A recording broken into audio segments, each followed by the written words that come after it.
It's time for this week's episode of Brandon Sports Talk, featuring in-depth interviews from those who are trending in the world of athletics. And now, here's the host of Brandon Sports Talk, Brandon Pate.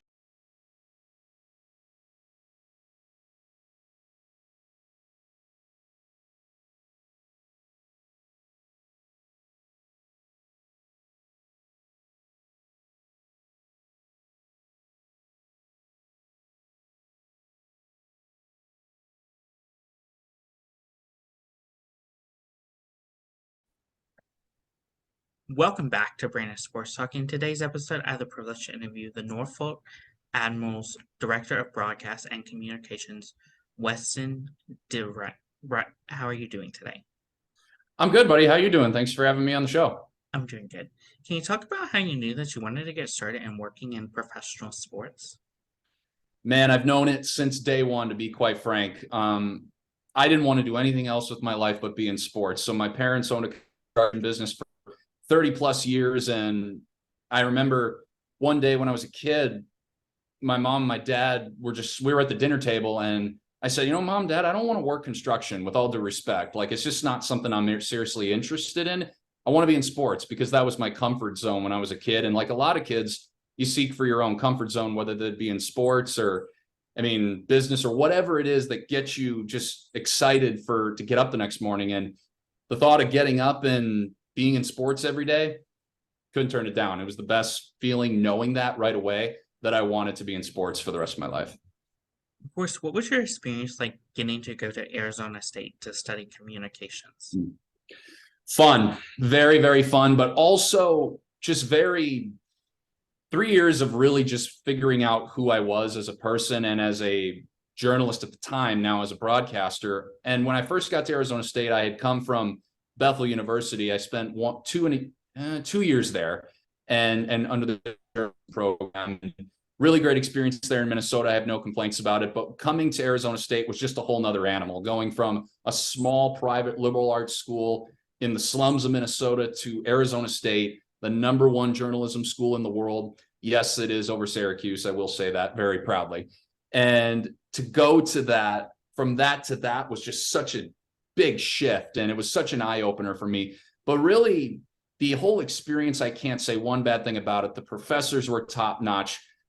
If you want to become a journalist, you go to Arizona State because you can do writing, you can do podcasting, you can do broadcasting. And for me, I was blessed and privileged enough to be in the sports director position where I was overseeing at the time 162 kids.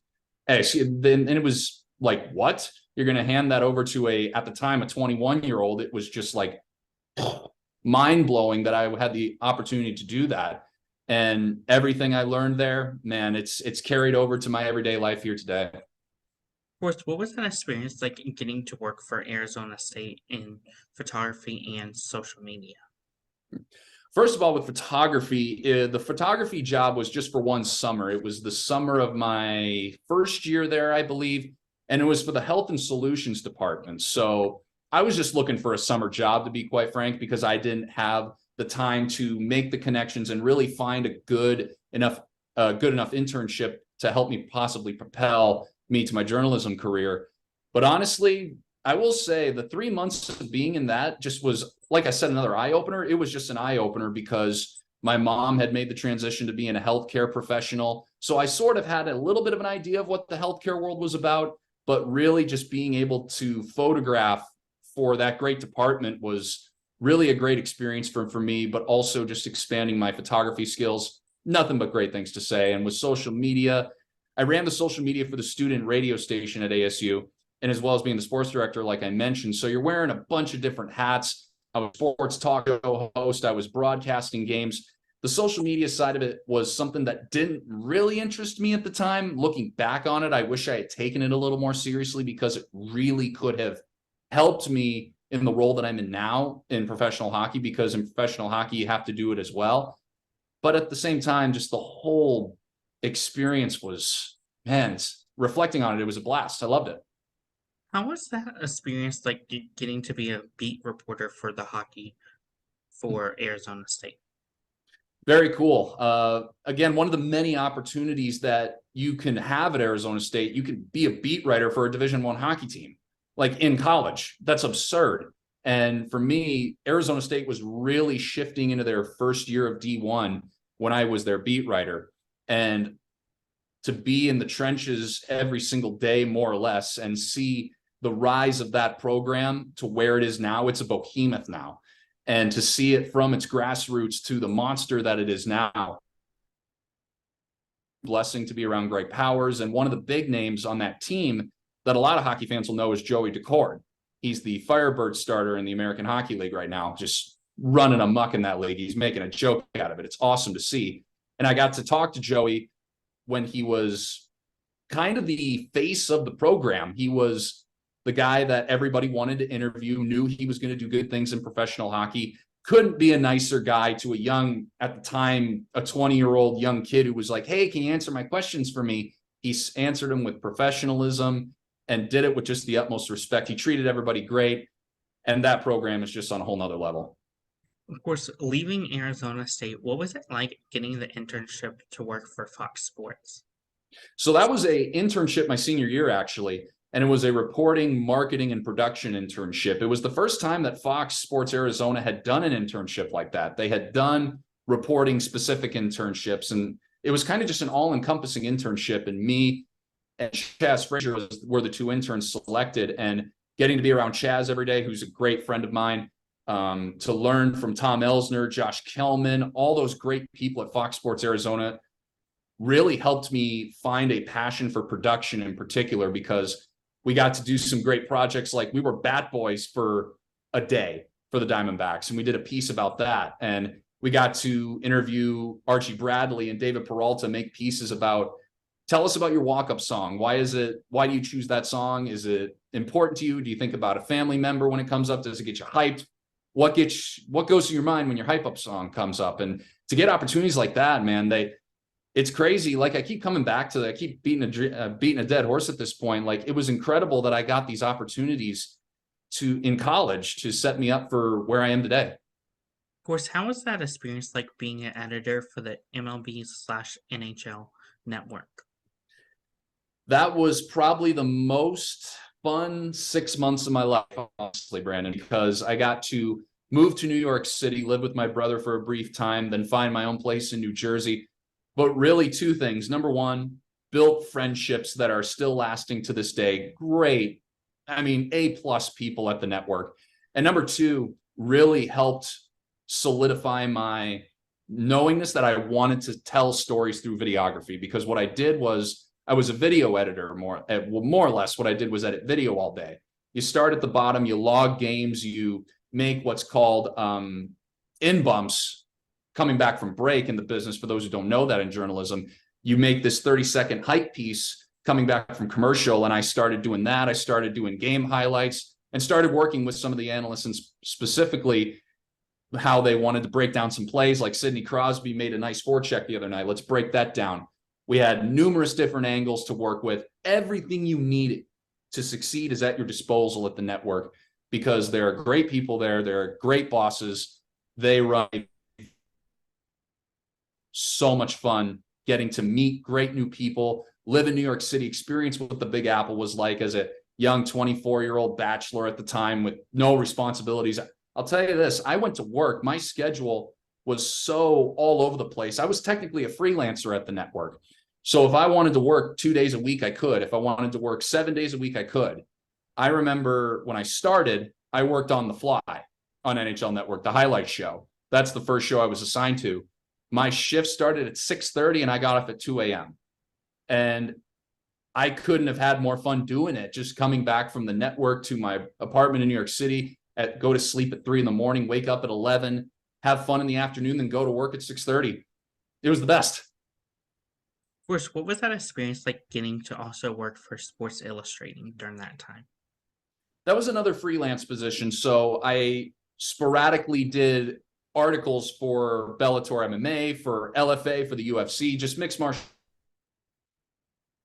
arts. So when I took that job, I really was starting to become a big fan of MMA. I just kind of was I was just enthralled with the production of the pay-per-views and how they told stories. It goes back to our storytelling, like I mentioned. The way they told stories through video was just, I mean, the fact that they haven't racked up as many, they need every kind of Emmy known to man. They should get all of them because they're so good at telling stories. And that just really captivated me. So I began to learn more about the UFC. And I first watched UFC. My first ever fight I watched was Ronda Rousey at UFC 190 when she beat Bethe Correia.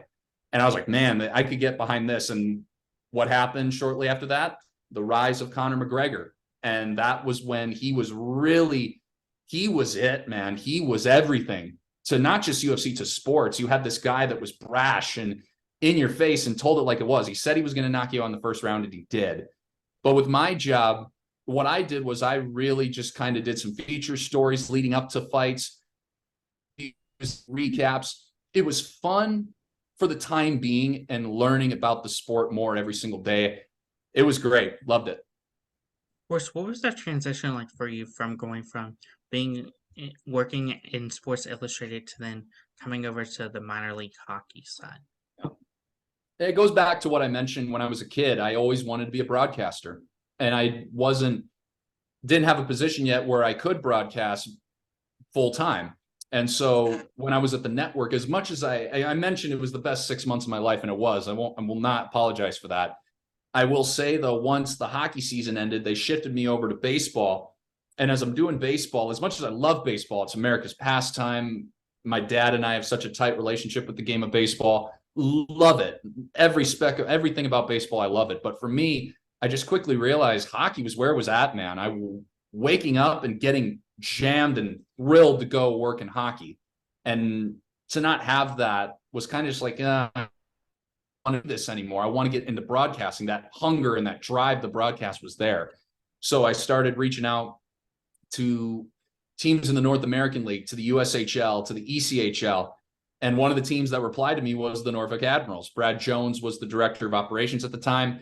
He's the one who hired me. We went through an interview process and said, job's yours. Welcome to Norfolk. Of course, what was that feeling like when you did get that job at Norfolk to become the director of broadcasting communications? Thrilling is the best way I can put it. It just feels like it was a foot in the door to get to the dream when I was a little kid next to my brother calling video games, get to the NHL and be a full-time broadcaster. And it was so elating for me to be able to start a new journey in Norfolk, Virginia, where I didn't think I'd ever end up in a million years. Like Norfolk, Virginia, I know Virginia Beach is close, but that's all I knew about it. And I knew that the Capitals were relatively close to the DC area, but I was extremely excited for the opportunity. And also at the time, just be surrounded by people like Brad Jones, who really mentored me and helped me just learn about the game and learn about what hockey's all about at the ECHL level. Loved it. Of course, what has that been like, obviously getting to work on the ECHL level, close to the Washington Capitals? Yeah. It's been a roller coaster, I think is a good way to put it. It's had its days where it's been frustrating, and it's had its days where it's the best. You don't want to go to sleep. You don't want to leave the rink. You're having so much fun. And I say the roller coaster because this will be my fourth year coming October. It will be my fourth year with the team. The 3 years that I've been here, we've been in last place every year. So all that losing does kind of get to you when you have to be around it on a daily basis. But when you're surrounded by great people in the front office like we have, that's what's motivating to go and work with those great people. Head coach Jeff Carr, assistant coach Joe Rumpel, our equipment manager, our athletic trainer, to go and work with them on a daily basis during the people. How could I neglect to mention them?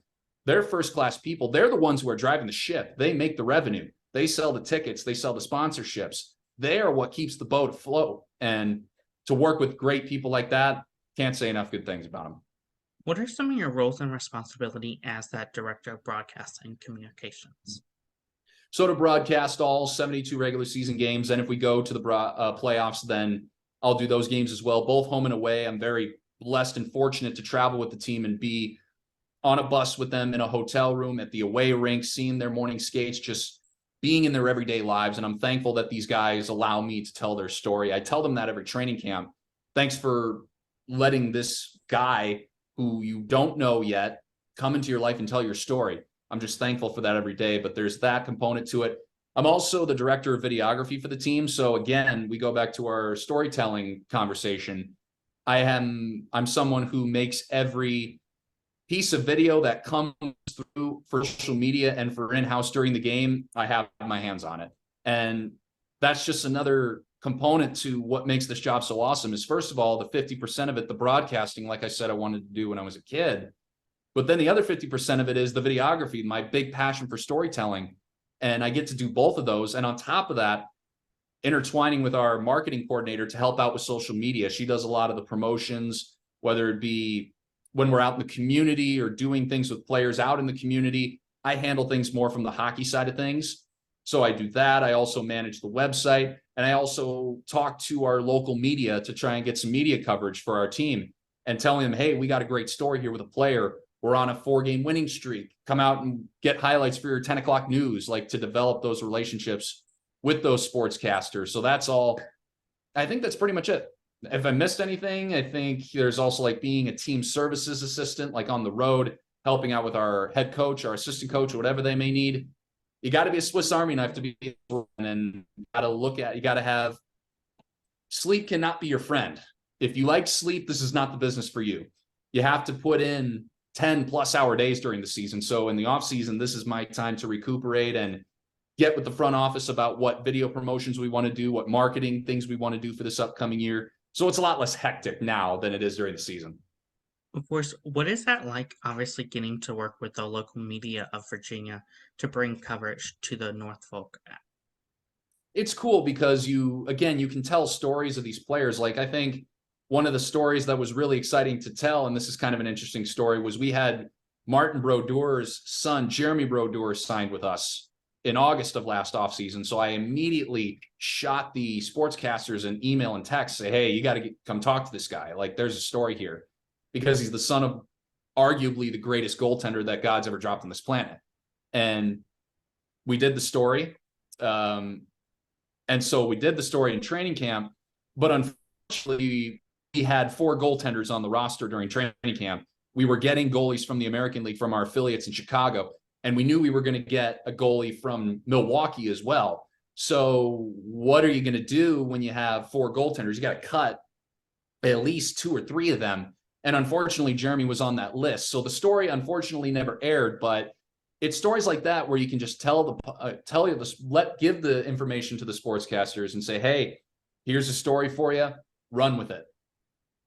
Of course, what is that interaction like, getting to work with the local media to bring coverage to the team? It's just building relationships at first. You don't want to be that guy that says, hey, I want you to put our highlights on the 10 o'clock news. I want you to do this story about Jeremy Brodeur. It's just kind of easing your way into it and talking to them like people. Like, we were talking off camera about an interview I did and how we just treated this person treated me like a normal person. You don't have to go into full business mode and say, hey, this, X, Y, Z, let's do this. No, like, hey, my name's Weston. I do this for the Admirals. Like, I'm new to the area. Can you recommend some new restaurants maybe, or whatever it is? And just cultivating those relationships, because that's what ultimately is going to get media through the door, is those relationships. You can't just say, hey, come cover our games and not expect a, hey, how are you doing? Like, how's life? Let's talk. So that's why every summer I make it a priority to sit down and get lunch with all the sports directors in the area and say, hey, what were your thoughts on the coverage? Like, I know the hockey wasn't the best with the results on the ice. We can't control that. But what we can control is these stories that we tell. Of course, what does a typical game day look like for you? Typical game day, man, I miss them. It's June and I'm missing game days.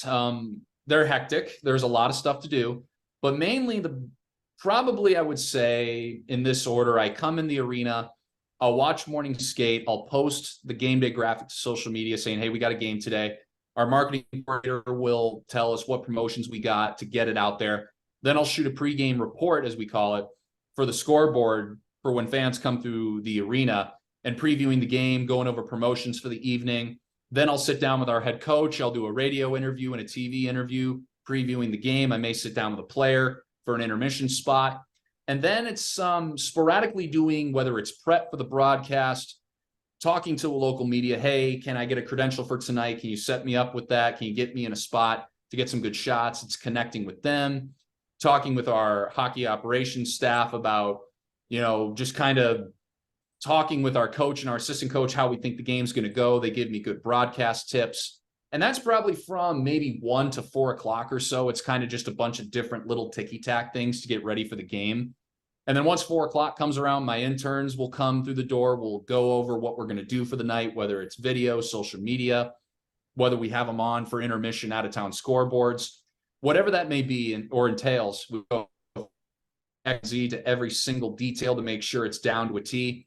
And then 6 o'clock, doors open. I'm up in the booth. I get into my Zen mode, as I like to call it. I like to just be up there, think about that time when I was with my brother back in Rapid City, South Dakota, where I grew up, playing video games with him and just being a kid for 3 hours and get to do what I've always wanted to do. And for 3 hours, it's goodbye. Have fun. Of course, what is that like, obviously getting to call those games at home against teams like the Maine Marliners versus going to Maine Marliners to call games away for them? Mm-hmm.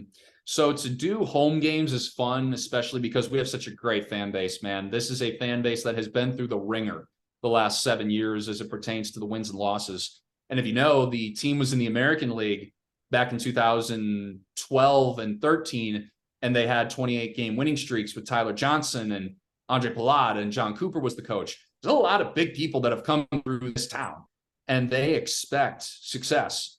And that just hasn't happened on the ice over the last 7 years. Now, I can assure you, and I'm not saying this because the Admirals cut my check, I can tell you that our new head coach, Jeff Carr, and our assistant coach, Joe Rumpel, and everybody behind the scenes is ensuring that we're going to have a winning product this year.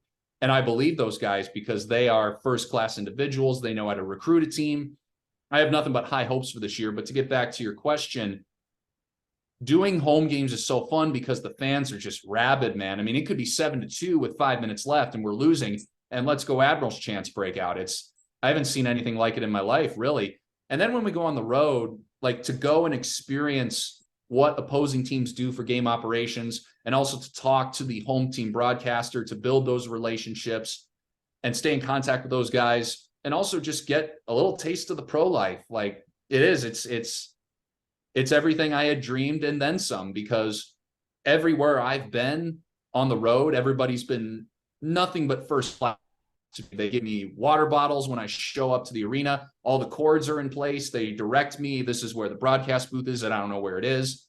And man, it's great. I think that all these teams in the ECHL have such great communications and broadcasting people because they're on the same mission as me. They want to get to the National Hockey League. So they're going to put forth their best effort to welcome whoever the opposing broadcaster is. So I just have so much respect and love for my colleagues because I know everybody has the same mission, and that's to get to the NHL. And they treat people with first-class respect. What does that process look like for members of the media, such as myself, looking to get interviews with Norfolk, whether it's players, coaches, or even people in the office?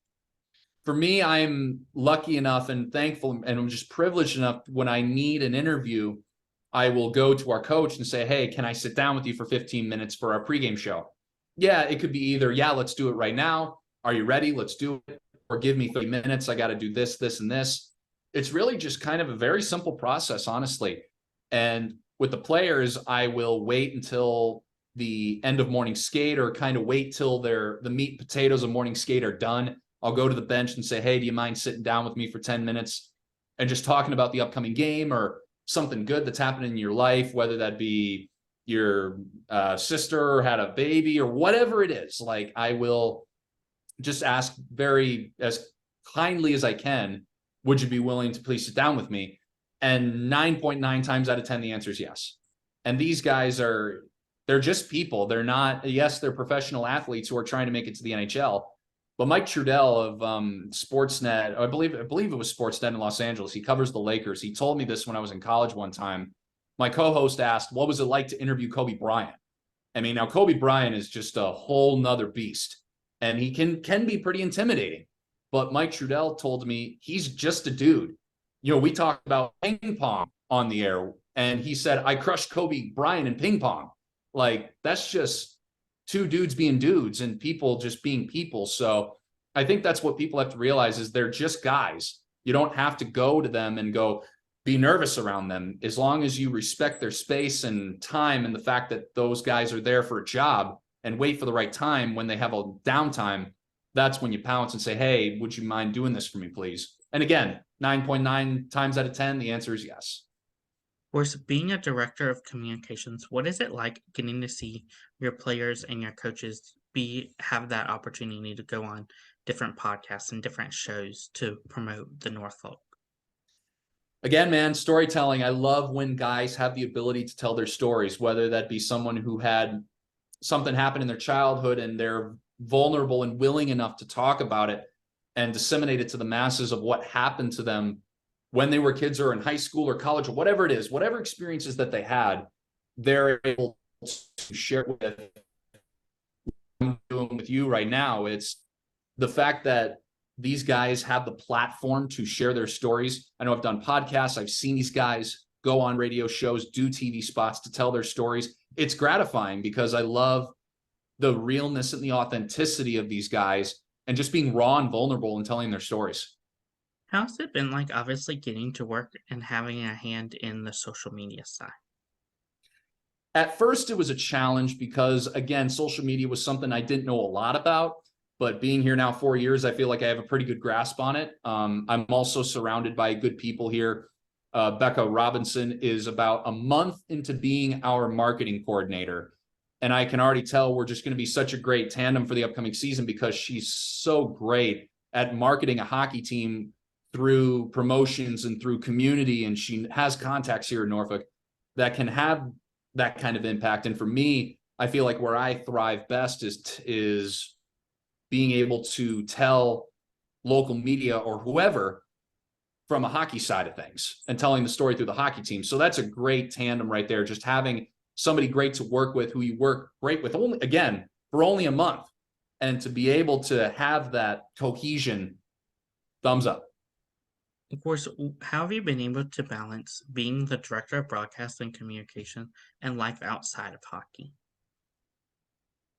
So, I mentioned 10-hour days plus is what it usually is during the season. And it's hard. You can't put it any other way. It is difficult. And that's something I struggled with immensely when I first got here as a broadcaster, because I was just so dedicated and enthralled by the fact that I was in this position. So when I first got to town, I didn't have a girlfriend. I had no responsibilities. I was at the rink from 8 a.m. to 11 p.m. sometimes because I just loved it. And plus I had nothing else to do. And and going out and meeting new friends, just something, it didn't entice me. It was something I just wanted to be at the rink. That's all. I was a rink rat, as they call it. I loved being at the rink. And then my second year was when I realized maybe it's a little unhealthy to be at the rink for 11, 12 hours a day when you don't need to be.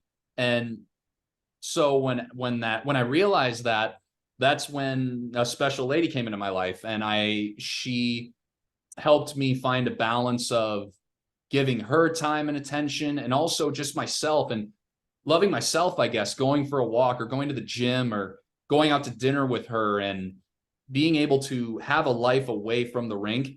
I mentioned it's hard. It just is. It's hard, but you got to have those people in your life and surround yourself with people in your life that can help you not be a rink rat per se. Not to say that being a rink rat is bad. It's not, but it's a good, healthy way to live life is just having that proper balance of home and work. And I spent a lot of last off season in a lot of reflection and talking with a lot of my mentors, like, have this person in my life now. How do I give her the time that she deserves and also maintain that passion that I had before and when I got here? And basically the most common answer was it comes with time. Once, as time goes along, you'll know and you'll feel it in your heart, that common balance of home and work. When you come through the door of your apartment, work stays out there. You don't bring it in the apartment. And I have tried every ounce of my fiber, even though I have failed numerous times. And my fiance will tell you that. I have failed numerous times at it, but I like to think I'm getting better at it every day.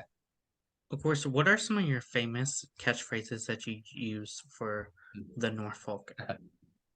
Catchphrases. I said something my rookie year that was not scripted. It was off the tongue, and I had it came out.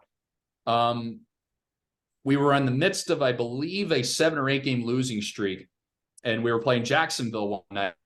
The game was overtime, and River Rimshaw was his name. He was a defenseman. He scores in overtime. And I say, River Rimshaw, before I get to that, the goal was nasty. It was a little toe drag at the goal line, kind of just cutting to the front. I will say the defender could have taken a better angle, but we'll let bygones be bygones. But I think the way that he scored the goal to me was just so thrilling. And I said, River Rimshaw, you cannot be serious. And fans just loved that. And then I also added, let's go home, Admirals fans. And so those are 2 things that really fans here in Norfolk at least have seemed to have held on to and say, we love it when you say that. And we hope you can say that as much as humanly possible. Of course, what are some of the things that you learn now that you didn't know before being a broadcaster and working in communications? I mentioned, like, when I was a kid, all I wanted to do was broadcast. And when I was at ASU, I just wanted to broadcast too. I didn't realize, I was told that you would have to do these other responsibilities coming out of college if you wanted to be in hockey, especially in hockey. It may be different for baseball and other sports. I'm not 100% sure. But what I do know is that you can't just broadcast. It doesn't work like that. And I think I found out through some hardships early on in my career that I really had to dedicate my time to learning these things, whether it be videography or website management or social media. That's what minor league hockey teams want to have in their organizations. They want to have somebody who can not just broadcast, but can do all those things for you. And like I said, I had to find out the hard way sometimes that you have to learn website management, you have to learn social media. And I'm just thankful to be surrounded by great people here in Norfolk and outside of Norfolk as well, whether it be connections from Arizona State or people from my childhood or my mom, my dad, and even to my fiance to some extent, because she understands social media better than me. So I ask her, what do you think about this? And, she doesn't know most about hockey, but she knows social media well. And she's been incredibly helpful for me about that. And also Becca, like I mentioned, she's been great. And just all of those things, you have to do them. You have to do them if you want to be in this business. If you want to get to the NHL and be a broadcaster, you got to do those things. And you have to do them with a smile on your face, and you can't say no. Because if you say no, you're screwed. Like, you're not going to make it. Of course, what are some of your favorite memories and moments so far covering the Norfolk Admirals as the communications broadcaster?